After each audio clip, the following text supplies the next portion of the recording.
जय हिंद दोस्तों। आप लोगों के बीच 6/4/2022 का जो भी डिबेट था, आप लोगों के सामने उसका वीडियो रिकॉर्ड लेकर आ गया हूं। तो साथियों, आप लोग मेरे चैनल पर बने रहिएगा, वीडियो शुरू से लेकर अंत तक देखिएगा और मेरे चैनल को ज़रूर से ज़रूर सब्सक्राइब कीजिएगा। और यह वीडियो हर एक उस व्यक्ति तक पहुंचाइए जो D.Ed B.Ed करने के पश्चात भी आज बेरोज़गार घूम रहा है, ताकि वीडियो देखने के पश्चात उसे भी ज्ञात हो कि वास्तव में हम एक बहुत बड़ी समस्या का सामना कर रहे हैं और उसके समाधान हेतु आगे जब भी बुलाया जाए वो हमारे धरना प्रदर्शन और रैली में आके शामिल हो और हमारी अपनी बातों को सरकार के समक्ष रखें। और जितनी संख्या हमारी होगी उतना ही जल्दी हम लोगों को विजय प्राप्त होगी। तो आप लोगों से आग्रह है कि आप लोग मेरे चैनल पर बने रहिए, वीडियो को ज़्यादा से ज़्यादा शेयर कीजिए, सभी लोगों तक पहुंचाइए, ताकि वे लोग भी जागरूक हों, जानकार हों, समझदार हों और हमारे सामने आकर साथ दें हमारा। तो दोस्तों, बने रहिए वीडियो में। चलिए देखते हैं आगे 6/4/2022 की पूरी डिबेट।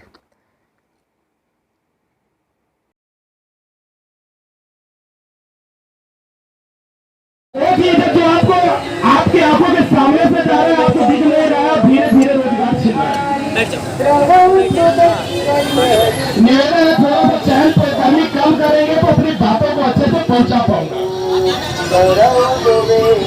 चीज हुआ वो चीज भी आपको देखने लायक, नोटिफाई करने लायक, शायद आपने उसमें ध्यान नहीं दिया। उसमें क्या था कि पहले मेरिट तैयार होगा, मेरिट तैयार होने के बाद 30 नंबर के इंटरव्यू होंगे। वहां मैंने कई लोगों को देखा जो 2 मिनट तक इंटरव्यू दिए, बाहर आएगा, फाइनल सिलेक्शन में उनका नाम था।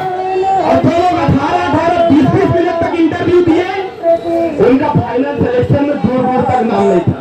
मेरा एक चीज समझ में नहीं आया यार, वो 18 मिनट में ऐसा क्या चीज नहीं बता पाया जो एक बंदा 2 मिनट में बता दिया।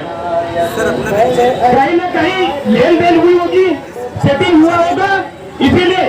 मानते हो कि नहीं मानते? चीज गलत तो नहीं बोल रहा। अगर गलत नहीं बोल रहा, समर्थन करके बताओ कि गलत नहीं बोल रहा है। एक बार ताली बजाकर बताओ। सरकार बहुत चालू है दोस्तों, और 60,000 शिक्षक का पोस्ट का वादा तो किया, लेकिन उसको अब निभाना बिल्कुल नहीं चाहता। आप मरते रहो, इनकी रोजी रोटी चलनी चाहिए। इनको हर बार टाइम से इलेक्शन चाहिए, टाइम से विधानसभा चुनाव चाहिए, चुनाव में टाइम से वोट चाहिए, हर चीज होना चाहिए, लेकिन शिक्षक भर्ती टाइम से नहीं होना चाहिए। अरे भाई, क्यों नहीं होना चाहिए? जो हमारे बच्चे हैं वही तो कल जाकर के देश का निर्माण करेंगे, वही तो कल जाके छत्तीसगढ़ को आगे बढ़ा करके ले जाएंगे। अगर यहाँ 60,000 पोस्ट 5 साल पहले खाली था, कोरोना में 20,000 लोग मरे, इसका मतलब क्या है कि 1 लाख से ज्यादा पोस्ट छत्तीसगढ़ में खाली है। इस बात को स्वीकार करते हो कि नहीं करते?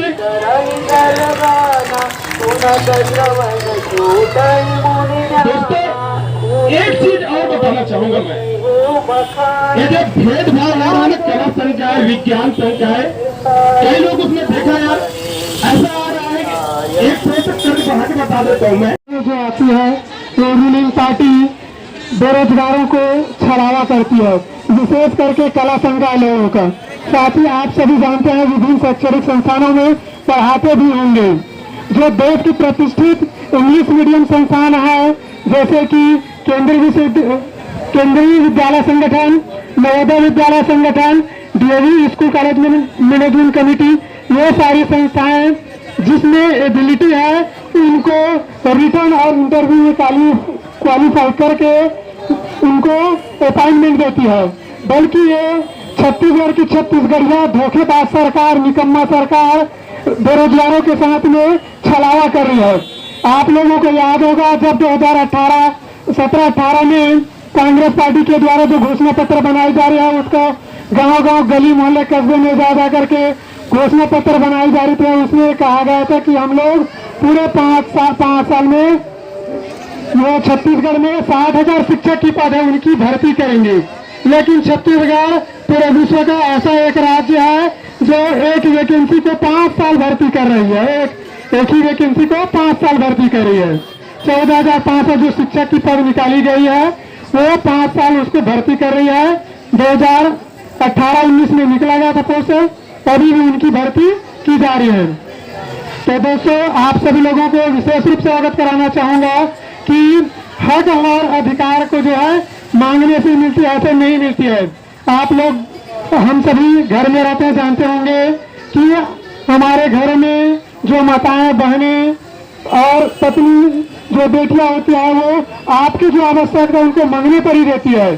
ठीक है, आप जैसे भी उनको कुछ मांगेंगे, प्यास लगी है, खाना भूख लगी है तो मांगेंगे तभी आपको पानी मिलेगी या खाना मिलेगी। ये घर की बात होती है। तो आप कैसे स्वीकार कर सकते हैं कि जो सरकार है वो आपको बिना मांगे दे। ठीक है,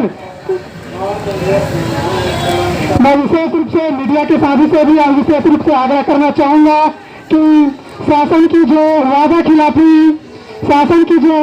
खिलाफी नीति है उनको निश्चित रूप से आपके कॉलम में, पत्रकार उसमें विशेष रूप से स्थान दे। विशेष रूप से मैं प्रिंट मीडिया, इलेक्ट्रॉनिक मीडिया के जो पत्रकार बंधु आए हैं उनसे विशेष रूप से आग्रह करना चाहता हूं कि हमारे ये उसको आगे लाया जाए, उसका उत्थान किया जाए। लेकिन सरकार ने हमें यहाँ सीधा अनदेखा कर दिया, हमारे साथ अन्याय कर दिया। हमारे बहुत सारे साथियों ने न्यायालय की शरण भी ली थी और न्यायालय द्वारा सरकार को सचेत किया गया कि वास्तविक में ये अन्याय हो रहा है इनके साथ, इनके लिए पद आरक्षित किया जाए। लेकिन सरकार ने हम लोगों को और न्यायालय को ये कहा के बहला दिया गया कि हम लोग इनका सर्वेक्षण कर रहे हैं, हम लोग जानकारियां ले रहे हैं, जल्दी ही इनका भर्ती ली जाएगी और हम लोग भर्ती लेने के लिए सरकार ने हम लोगों को छलावा कर दिया। और छलावा करते करते सरकार ने 3 साल 4 साल हमें निपटा लिया है और ये सोच रहा है सरकार कि हम लोग कोई आवाज नहीं उठाएंगे, सामने नहीं आएंगे, अपने संघर्ष के लिए जागृत नहीं होंगे, ऐसे ही हमें हरास करते रहेंगे और हमारा सरकार चुनाव बन जाएगा। तो मैं बताना चाहूंगा कि सरकार की बहुत बड़ी गलतफहमी है और ये पिछले वाली सरकार अच्छी तरह से जानती है कि जब ये आज आते हैं, सामने आते हैं तो सरकार का क्या हाल होता है। और आज सत्ता से बाहर होकर सरकार सोच भी रही होगी, विचार मंथन कर रही होगी। अगर भूपेश सरकार जल्दी नहीं जागी और जो हमारा आवाज है नहीं सुनी तो कल उसका भी वही स्थान लेना पड़ेगा जो पिछली सरकार अभी लेके घूम रही है। और साथियों, जितने लोग भी आए हैं कभी निराशा न हो, संघर्ष की लड़ाई, हक की लड़ाई में हमेशा आगे रहे। हम लोग सब प्रशिक्षित है, पढ़े लिखे हैं, सब लोग कोई ना कोई छोटे मोटे रोजगार भी कर रहे हैं, लेकिन बात यहाँ सिर्फ रोजगार की नहीं है, बात हक की लड़ाई है। हमारे जो अधिकार है, अधिकार की लड़ाई है। मैं भी कुछ जॉब करता हूँ, प्राइवेट जॉब करता हूँ, रोजी रोजगार चल जाता है मेरा भी, लेकिन मेरे को उसमें संतुष्ट नहीं होती है क्योंकि मेरे अधिकार से मेरे को वंचित किया गया है। मैंने प्रशिक्षण लिया था, प्रशिक्षण लेके ये सोचा था कि मैं कहीं स्कूल में जाऊंगा, वहाँ बच्चों को पढ़ाऊंगा, अपना भविष्य तो सुंदर होगा, साथ में मैं भी देश के भविष्य बनाने वाले बच्चों को प्रशिक्षित करता जाऊंगा। लेकिन जितने भी सरकार आई गई, क्लास संकाय वालों को अपने अधिकार से वंचित करके हमारे सपनों को अपने पहलों तोड़े रंधे गई है और हम लोग अपने आवाज को नहीं उठाए।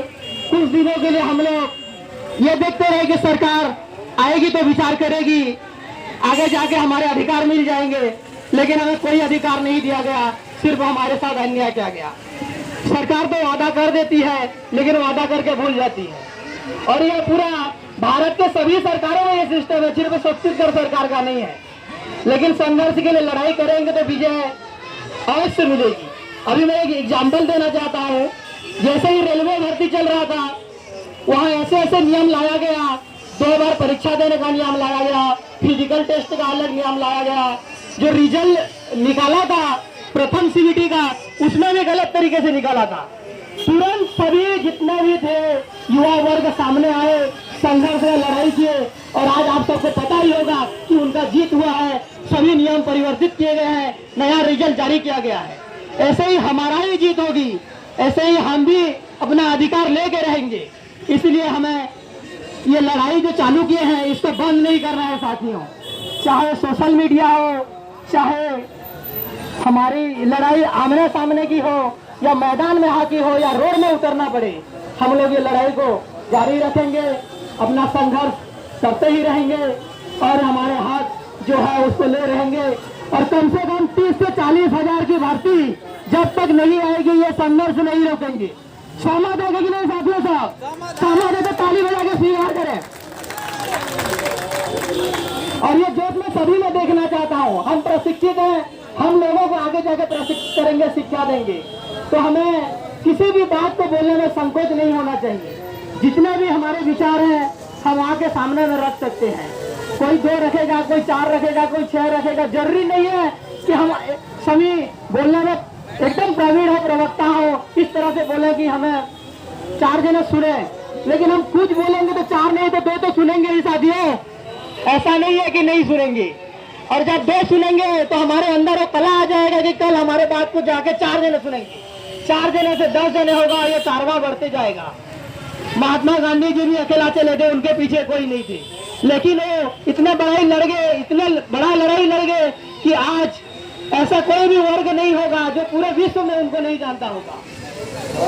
इसलिए जहाँ भी अपने हक का लड़ाई आता है, जहाँ भी अपने जगह बनाने की बात आता है, दोस्तों कभी पीछे मत हटना, कभी अपने अधिकार से हार मत मानना, अपना जो अधिकार है वो लेके ही रहना।